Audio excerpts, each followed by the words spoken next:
Bonjour, bienvenue à Impact Centre Chrétien et bienvenue à cette série d'enseignements sur les fondements du royaume. Pourquoi ce titre et pourquoi ce cours? Vous savez, quelqu'un a dit que la qualité et la solidité d'un édifice dépendent de la consistance du fondement sur lequel il est construit. Et on dit que 90% de la personnalité d'un enfant sont formés avant l'âge de 7 ans. Ça veut dire que c'est avant l'âge de 7 ans qu'il faut mettre le maximum. C'est là qu'on met les fondamentaux. C'est là qu'on doit apprendre à un enfant à développer les bonnes habitudes. C'est là, c'est cette phase de sa vie qu'on ne doit pas rater. Lorsqu'elle est ratée, ce n'est pas que ça devient impossible. Ça devient beaucoup plus difficile, beaucoup plus délicat.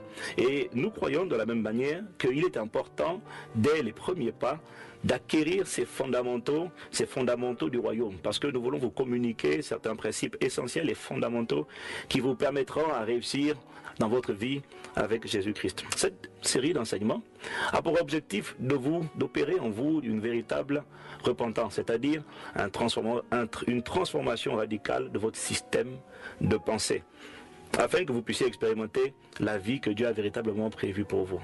Réalisez-vous, savez-vous que lorsque vous êtes venu à Jésus-Christ, lorsque vous avez répondu à l'appel au salut, vous n'avez pas, contrairement à ce qu'on vous a fait croire probablement, et contrairement à ce que les gens vont vous dire dehors, lorsque vous leur direz, je suis devenu chrétien, ils vous diront, ah, tu as adhéré à une religion. Mais la bonne nouvelle que vous allez découvrir à travers cette série, c'est qu'en venant à Christ, vous n'avez pas adhéré à une religion. Vous êtes devenu citoyen d'un pays. Vous êtes devenu membre d'une famille qu'on appelle la famille de Dieu. Vous êtes devenu citoyen du royaume des cieux. Et c'est ce dont il s'agit. C'est tout faire pour enlever le cliché de la religion et introduire à l'intérieur de vous la mentalité des citoyens du royaume des cieux. Parce que je vous le dis, c'est vraiment de cela qu'il s'agit. Cette série d'enseignements vous aidera à comprendre les droits, les privilèges, l'immense héritage que vous avez reçu lorsque vous avez reçu Jésus-Christ. Dans votre esprit, Dieu a tout emmagasiné, il a tout stocké. Et je crois sincèrement que c'est ce cours que l'on doit enseigner en premier lieu à tous les nouveaux convertis, mais également aux personnes qui peut-être sont déjà anciennement convertis, mais qui ont soif de vivre la réalité de Dieu. Et donc, pour résumer cela, je dirais que ce cours est destiné à toutes les personnes qui commencent pour la première fois avec Christ, et également à toutes les personnes qui recommencent avec Christ. Cette série d'enseignements vous aidera à acquérir une perspective globale de la Bible. Vous comprendrez quel est le message central de la Bible. Et vous aurez des réponses à différentes questions que vous posez probablement. Qui est Dieu ? Et qui est Dieu et qui suis-je moi-même? Pourquoi je suis sur la terre? Quelle est la raison de mon existence? Est-ce que je suis le produit d'un simple accident? Est-ce que je suis le résultat d'une évolution? Est-ce que je suis est-ce que je suis un australopithèque amélioré? D'où est-ce que je viens? Où est-ce que je vais? Qu'est-ce qu'il y a après la mort? Qu'est-ce que c'est que l'Église? Vous aurez des réponses aux questions comme qui est le Saint-Esprit? Quel est son rôle sur la terre? Et pourquoi est-ce que l'Église existe? Et d'où viennent les religions, au fait? Donc, vous serez probablement surpris de découvrir qu'en fait, la Bible ne parle absolument pas de religion. La Bible parle d'un royaume ou encore d'un gouvernement. C'est ce que nous vous proposons, c'est ce que nous allons étudier avec vous pendant cette série. Et donc, je vous demande vraiment de vous accrocher et de mettre de côté tous les préjugés philosophiques ou religieux que vous avez pu avoir ou que l'on a pu vous inculquer à propos de la Bible. Et je vous invite déjà, et je vous inviterai ensuite, dans la suite, à découvrir la Bible sous un nouvel angle. Pas celui d'une religion, mais celui d'un royaume, celui d'un gouvernement, celui du royaume de Dieu. Lorsque on lit l'épître aux Hébreux, au chapitre 1, versets 1 à 2, l'auteur de l'épître dit que Dieu a autrefois parlé par les prophètes. Il a parlé par Élie, il a parlé par Moïse, il a parlé par Daniel, il a parlé par David, il a parlé par toutes sortes de personnes dans l'Ancien Testament. Mais je vous invite venez avec moi, lisons un peu ce que dit Hébreux chapitre 1, versets 1 à 2.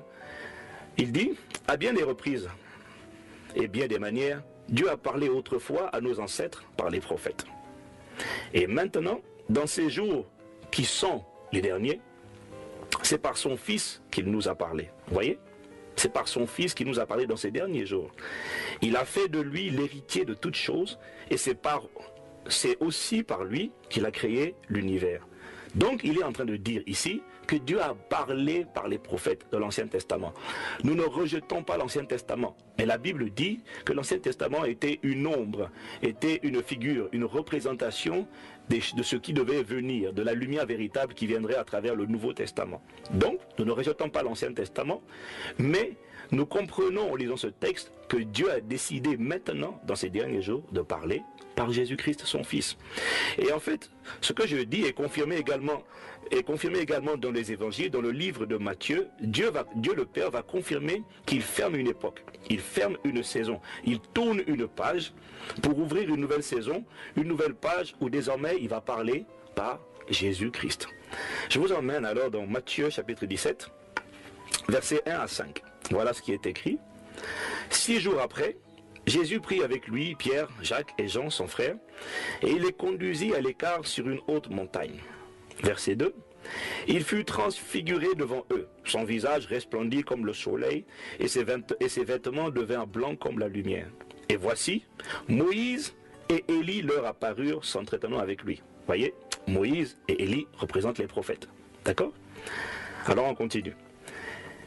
Pierre, verset 4, prenant la parole, dit à Jésus, Seigneur, il est bon que nous soyons ici. Si tu le veux, je dresserai ici 3 tentes. Une pour toi, une pour Moïse et une pour Élie. Comme il parlait encore, une nuée lumineuse les couvrit, et voici, une voix fit entendre de la nuée ces paroles. Celui-ci est mon fils bien-aimé, en qui j'ai mis toute mon affection. Écoutez-le. Bon, d'accord, ce n'est pas la voix de Dieu exactement. Mais vous comprenez? Voilà un texte dans lequel il nous parle de l'histoire de Jésus sur la montagne de la transfiguration. La Bible dit que Jésus emmena Pierre, Jacques et Jean à l'écart. Il les conduisit sur une haute montagne. Et là, il fut transfiguré devant eux. Soudainement, apparurent Élie, Moïse, aux côtés de Jésus. C'est-à-dire la loi et les prophètes. Et alors que Pierre, pensant que Moïse et Élie sont à considérer au même rang, au même diapason que Jésus, Pierre, certainement de bonne volonté, avec une bonne disposition de cœur, dit Seigneur, il est bon que nous soyons ici, alors nous allons dresser une tente pour toi, une tente pour Moïse et une tente pour Élie. Sous-entendu, on va les mettre tous au même niveau, on va les considérer au même diapason. Et là, la Bible dit qu'une nuée lumineuse les couvrit, et la voix du Père là se fit entendre, et la voix dit, celui-ci est mon fils bien-aimé, en qui j'ai mis toute mon affection. Écoutez-le. Ici encore, Dieu le Père confirme. Il dit, écoutez-le. N'écoutez pas Moïse, n'écoutez pas. Non, c'est pas n'écoutez pas en fait. Ce n'est pas n'écoutez pas. Mais c'est maintenant, je choisis de parler par mon fils. Écoutez-le. Donc, c'est lui que nous devons écouter. Et lorsque vous écoutez Jésus, lorsque vous lisez les évangiles, la meilleure manière d'écouter Jésus, c'est de lire les évangiles. De lire Matthieu, Marc, Luc et Jean. Et lorsque vous écoutez Jésus, vous découvrez une chose assez étonnante.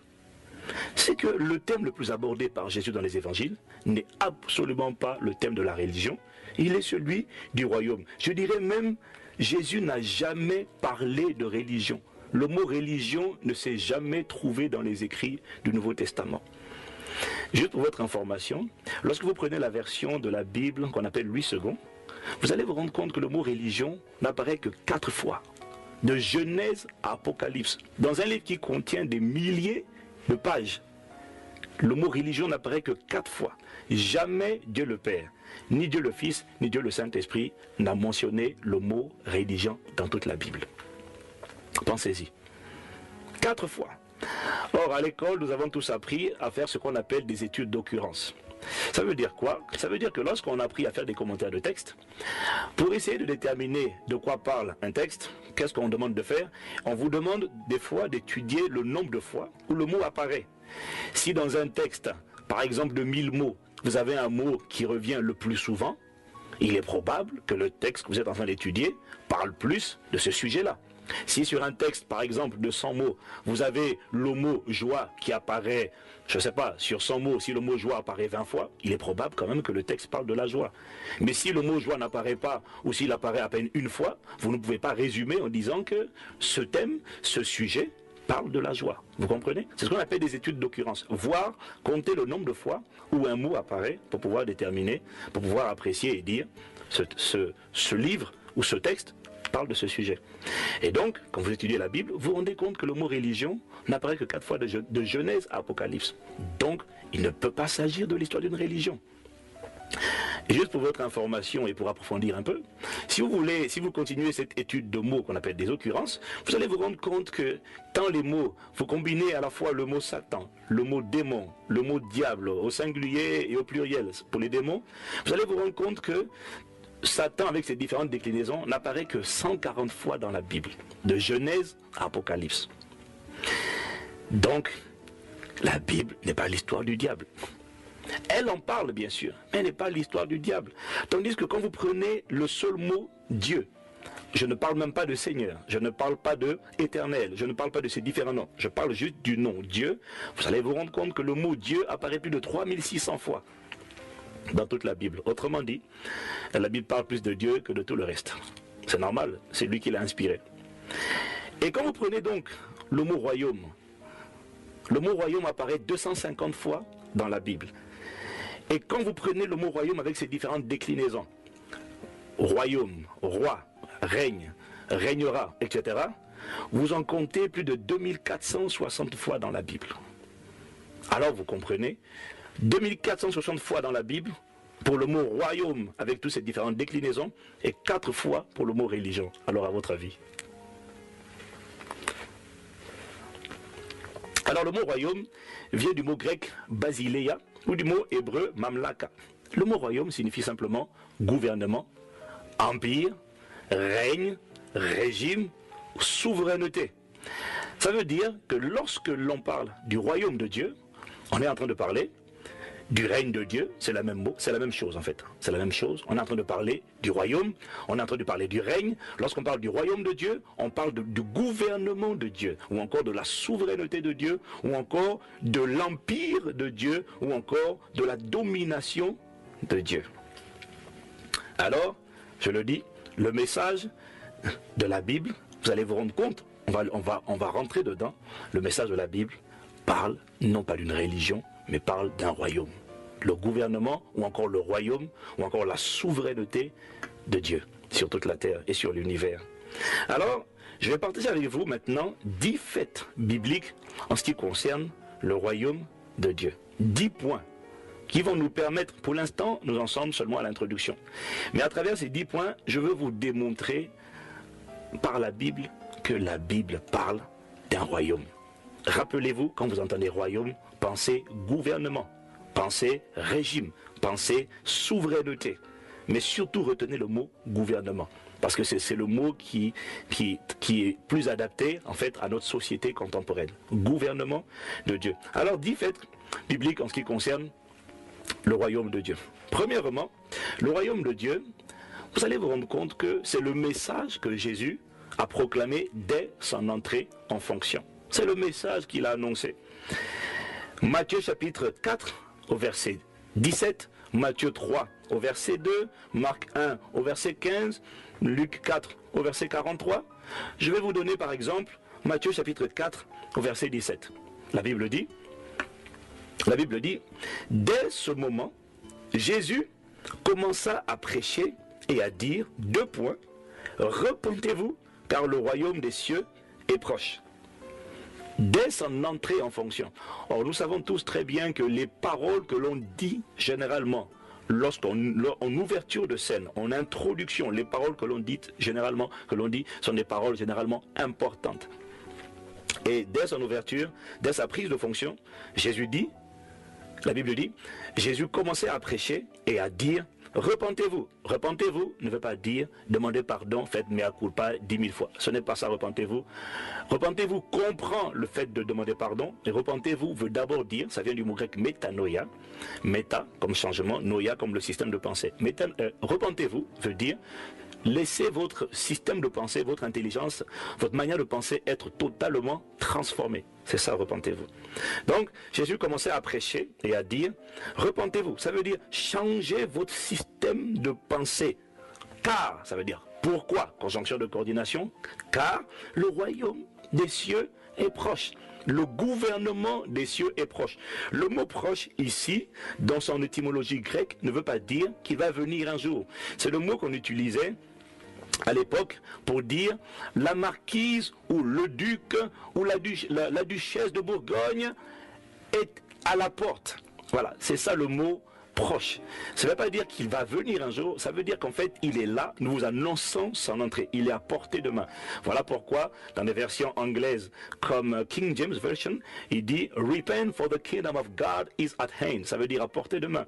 Et quand vous lisez la version anglaise NIV, il dit repent for the kingdom of God has arrived. Repentez-vous car le royaume des cieux est arrivé. Je vous le présente, il est là. Le gouvernement des cieux, un nouveau régime, une nouvelle souveraineté, une nouvelle influence, un nouveau gouvernement, je pourrais dire aussi une nouvelle administration est là.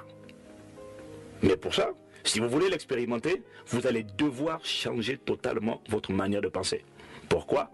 Vous allez devoir quitter la religion et la philosophie pour embrasser un nouveau système de pensée. Je ne suis qu'à l'introduction, alors pour l'instant, on va aller doucement et on va aller pas à pas. Ah, c'était le premier point concernant le royaume de Dieu. Dans Luc chapitre 4, au verset 44, la Bible dit, mais il leur dit, il faut aussi que j'annonce aux autres villes la bonne nouvelle du royaume de Dieu, car c'est pour cela que j'ai été envoyé. Voyez, c'est le message que Jésus a proclamé dès son entrée en fonction. Et c'est le message que Jean-Baptiste également a proclamé dans Matthieu chapitre 3, au verset 2. Maintenant, j'en viens à mon deuxième point. Je suis toujours sur les 10 faits bibliques qui concernent le royaume de Dieu. Le royaume de Dieu, écoutez-moi bien, c'est le message que Satan essaiera autant que possible de vous empêcher de comprendre. C'est le message que le diable va tout faire pour que vous ne compreniez pas. Il va déployer beaucoup d'énergie parce que c'est le message que Satan craint le plus. Vous savez, le diable n'a pas peur que vous soyez guéri physiquement d'une maladie. C'est bien d'être guéri physiquement d'une maladie. Mais ce n'est pas le message de la guérison qui fait peur au diable. Et vous allez comprendre que Jésus n'a pas prêché la guérison. Jésus a prêché le royaume et il a démontré le royaume par la guérison. Parce que vous allez vous rendre compte que Satan n'a pas peur que vous soyez riche. Il n'a pas peur que je vous parle des finances. Quoique dans le royaume, il y a l'aspect prospérité, c'est vrai, on va en parler plus tard. Mais si je m'arrêtais aux finances, le diable n'a pas peur que vous ayez beaucoup d'argent. Beaucoup de gens, beaucoup d'argent, mais ils n'ont pas la paix, ils n'ont pas la joie. Et regardez autour de vous, vous verrez que ce que je dis est vrai, vous le savez déjà. Le royaume, c'est le message que le diable craint le plus. Matthieu chapitre 13, verset 19, Jésus dit ceci. Il dit, lorsqu'un homme écoute la parole du royaume, et ne la comprend pas, le malin vient et enlève ce qui a été semé dans son cœur. Cet homme est celui qui a reçu la semence le long du chemin. Imaginez le scénario. Lorsqu'un homme écoute la parole du royaume, pas n'importe quelle parole, regardez, il n'a pas dit lorsqu'un homme écoute la parole. Non, il dit lorsqu'un homme écoute la parole du royaume. Satan vient vite fait, bien fait. Il dit, oh, c'est pas pour toi, ne prends surtout pas ça, ne prends surtout pas ça. Dès que vous ne la comprenez pas, il dit, laisse tomber, tu n'en as pas besoin. Écoute autre chose, écoute le mariage, le travail, la bénédiction. Mais pas ça. Il a peur de cette parole. Et vous comprendrez plus tard pourquoi. Parce que ce message est celui que Jésus a annoncé dès son entrée en fonction. C'est le message de la Bible. Mon ami, quand vous comprendrez cette parole, je vous assure, votre vie ne sera plus jamais la même. Ça, c'est le deuxième point. Le troisième point, c'est que ce message du royaume, c'est le message que Jésus a proclamé durant tout son ministère terrestre. Jamais Jésus n'a parlé de religion. J'ai au moins une dizaine de références juste pour vous le confirmer ça. C'est le message que Jésus a annoncé. Pendant sa vie terrestre, Jésus n'a pas parlé d'autre chose. Je vais vous citer quelques références, sachant qu'en cours, vous aurez, avec les supports de cours, vous aurez des compléments de versets bibliques à étudier. Mais retenez bien ceci, Jésus a proclamé pendant toute sa vie terrestre le message du royaume. Exemple, Matthieu chapitre 9 au verset 35. Matthieu 9 verset 35, il est écrit, Jésus parcourait toutes les villes et les villages, enseignant dans les synagogues, prêchant la bonne nouvelle du royaume et guérissant toute maladie et toute infirmité. Regardez, Jésus parcourait toutes les villes et les villages, enseignant dans les synagogues, prêchant quoi? La bonne nouvelle du royaume. Jésus n'a pas prêché la bonne nouvelle. Jésus a prêché la bonne nouvelle du royaume. Et ça change tout. Jésus n'est pas venu pour annoncer la bonne nouvelle. Vous savez que lorsque une femme a accouché, et je vous dis ma femme a accouché, c'est une bonne nouvelle. C'est pas ce que Jésus est venu annoncer. Je vais nous marier. Alléluia. On est content pour vous. Mais c'est pas ça que Jésus est venu annoncer. Jésus est venu annoncer la bonne nouvelle du royaume. Vous voyez, il a annoncé la bonne nouvelle du royaume et il a démontré le royaume de manière pratique en démontrant la souveraineté de ce royaume ou encore de ce gouvernement. Il a démontré comment? En guérissant les malades et en libérant les gens qui étaient oppressés par des démons. Matthieu, on va étudier un autre texte. Matthieu 13 au verset 24. Matthieu 13 au verset 24, la Bible dit, il leur proposa une autre parabole et il dit, le royaume des cieux est semblable à un homme qui a semé de la bonne semence dans son champ. À partir de Matthieu 13, verset 24, vous allez vous rendre compte que tout le chapitre de Matthieu 13, Jésus répète à chaque fois la même chose. Le royaume des cieux est semblable à ci. Le royaume des cieux est semblable à ça. Ça veut dire, le gouvernement des cieux est comme ça. Le gouvernement des cieux est comme ça. Il explique les caractéristiques. Il explique la nature de ce pays. Il explique la nature de ce gouvernement. Le royaume est comme ci. Le royaume est comme ça. À plusieurs reprises de Matthieu, tout le chapitre de Matthieu 13, il ne parle que de ça. Le royaume est semblable à ci. Il ne dit pas la religion, mais non. Je vous en supplie, comprenez-moi. Il dit le royaume est ici. Vous allez le lire au verset 31, au verset 33, au verset 44, au verset 45, au verset 47. Alors vous arrivez par exemple à Matthieu 18, verset 21 à 24. Là, Matthieu 18, verset 21 à 24. Je vais vous le lire. Alors Pierre s'approcha de lui et dit, Seigneur, combien de fois pardonnerai-je à mon frère lorsqu'il péchera contre moi? Sera-ce jusqu'à 7 fois? Et Jésus lui dit, je ne te dis pas jusqu'à 7 fois, mais jusqu'à 70 fois 7 fois. Au verset 23, il dit en disant, c'est pourquoi le royaume des cieux est semblable à un roi qui voulut faire rendre compte à ses serviteurs, etc., etc., etc. Le royaume est comme ci, le royaume est comme ça. Il n'a parlé que de ça. Et vous connaissez tous, vous connaissez probablement, vous avez certainement entendu parler de ce texte qui dit qu'il est plus facile à un chameau de passer par le trou d'une aiguille qu'à un riche d'entrer dans le royaume de Dieu. Encore le royaume, ça c'est dans Marc chapitre 10, verset 25. Vous voyez, plus de 139 fois dans le Nouveau Testament, le mot royaume apparaît. Plus de 139 fois dans le Nouveau Testament. Alors réalisez vraiment avec moi, là je ne suis qu'au point numéro 3. Réalisez vraiment que la Bible ne parle pas de religion. Je vais insister là-dessus tout le temps. Parce que je suis convaincu que lorsque vous avez fait la prière du salut, lorsque quelqu'un vous a invité à l'église, il vous a dit, ah, tu vas chez les évangéliques, tu vas chez les protestants, vous allez découvrir que Dieu n'est ni catholique, ni évangélique, ni musulman, ni charismatique. Dieu n'est pas dans tout ça. Dieu est au-dessus. Dieu n'est pas religieux. Dieu est un roi. Ça, c'est les choses qu'on va voir après. Dieu est un roi. Il faut absolument que vous compreniez ce message, je vous en supplie. Il est important. Pour l'instant, nous n'en sommes qu'à l'introduction. Mais je vous assure qu'il a transformé radicalement la vie de toutes les personnes qui l'ont écouté. Je finis ce point 3 avec Jean 18 au verset 36. Jésus dit, mon royaume. Il n'a pas dit ma religion. Il dit, mon royaume n'est pas de ce monde. C'est ce qu'il est écrit. Mon royaume n'est pas de ce monde, répondit Jésus. Si mon royaume était de ce monde, mes serviteurs auraient combattu pour moi, afin que je ne fusse pas livré aux Juifs. Mais maintenant, mon royaume n'est point d'ici bas. Ça veut dire, mon gouvernement n'est pas de la terre. Heureusement, oh là là, heureusement. Parce que aucun gouvernement sur la terre n'a les solutions, les remèdes pour les maux qui frappent la planète. Et Dieu merci, le royaume, le gouvernement que Jésus apporte n'est pas d'ici. Il vient d'une autre sphère qu'on appelle les cieux. On en parlera plus tard. Je vais m'arrêter là pour cette première partie, pour cette première session. Mais je veux que vous reteniez 3 choses essentielles en ce qui concerne le royaume de Dieu. Premièrement, c'est ce que Jésus a annoncé dès son entrée en fonction. Deuxièmement, le royaume de Dieu, c'est le message que Satan va combattre. C'est le message qui vous empêchera d'assimiler et de comprendre.